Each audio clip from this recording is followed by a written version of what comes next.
And the Russians will develop, the Soviets will develop 200 anti-tank regiments during this period of time. That's a lot. Because they know the Germans have good tanks. How do you defeat good tanks? Well, you can use your own tanks to do it, or you can use infantrymen equipped with anti-tank weapons as well as other components to beat them. And we'll show you some of those in a second. One of those things that also will come out is they're going to develop a heavier tank, anti-tank weapon called the KV-85 that will assist in fighting the Panthers. And we talked about the Katyushas. Here's the KV-85. These are not beautiful tanks. You look at a Russian tank, you look at a German tank.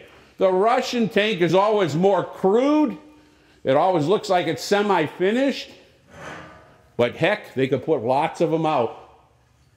And if it comes down to who can produce more, you take the thing that looks less well-engineered, well-developed, in the hope that you can make more of them, because when they get blown up, you can have a whole bunch more replace them. There are several other things which you didn't mention, which are important for the Russians.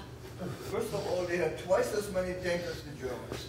They have twice as many, 3 times as many personnel. Second, they had, where they launched them from, was like, how do you call it, from the ground onto the top. Mm-hmm. And also they had plenty of fuel. The Germans had to bring their fuel by railroad. Right, from Ploesti and Those are up. very important things. Right. Well, okay, thank you. I'm glad we have somebody can help us. That's good. And one more for you. That's not a KV-85. The KV-85 actually refers to a turret, but that is a JS-1. Okay, well, JS-1, KV-85, whatever. We have more of them, okay? Call them what you want, ducks or soup or whatever. The Soviets made more, okay? There you go. That's a Katyusha rocket launcher. Don't tell me it isn't either. Okay, now, very simple. Look at that truck. What does that look like, guys? You saw a few of them in your lifetime if you lived in the 20s and 30s. It's a Ford Model A or Model whatever heavy-duty truck. That's not state-of-the-art 1940s technology, is it? That's retrofitted. Well, those are being made where? Right here. Sent over quickly. Didn't take much to make a truck like that and send it over as a chassis, and they would put the rocket launcher on the back. Now, what made that rocket launcher devastating is they can shoot multiple rockets at a time. And then here's another one. Su-152. Look at the size of the barrel of that gun. Not designed to knock out the German tanks. The bigger the barrel, the more armor you can pierce.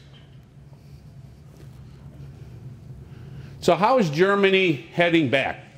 Von Manstein, Erich von Manstein, is going to design or start talking to the Fuhrer about taking advantage, because the Soviets had made a little bubble, and we're going to show them how they've done this.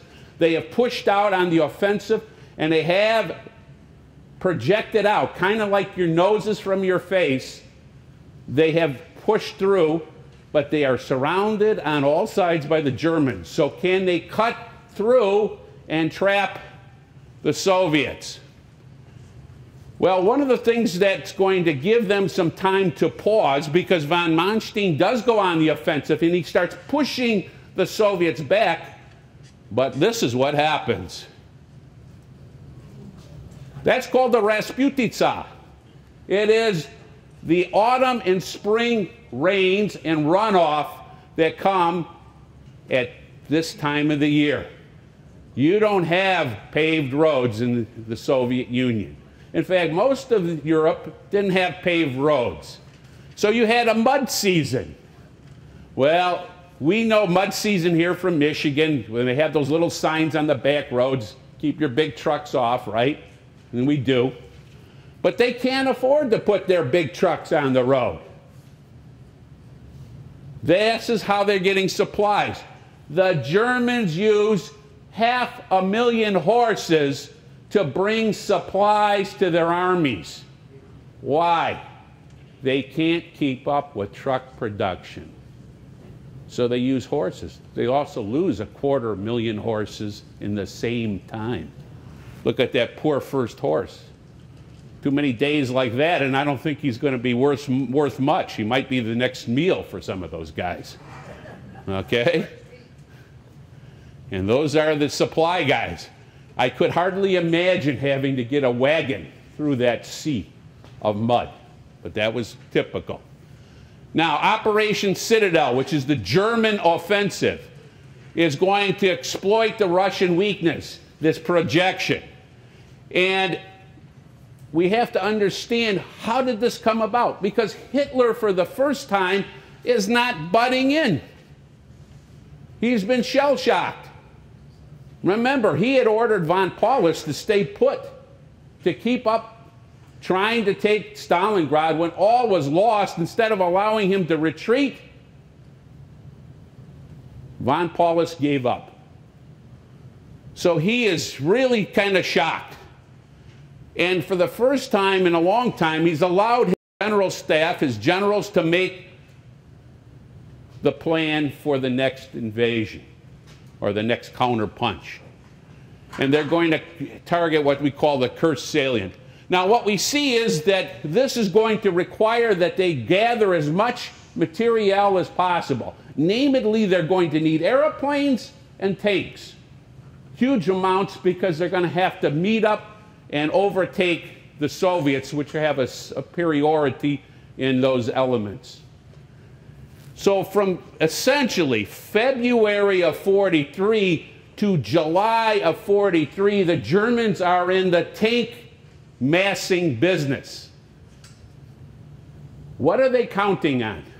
New technology coming online that is going to allow them to defeat some of those items that we just talked about. Tiger tank, the Elephant, and others. And I'll show you some pictures in a minute. Now, this lull in the weather, this mud, stops both armies. You can't have the operations in that sea of mud like that. So for nearly 2 months, neither side is engaged in any offensive actions. They're kind of paused. So it's allowing both sides to catch their breath and build up. Good for the Germans, but also going to be good for who?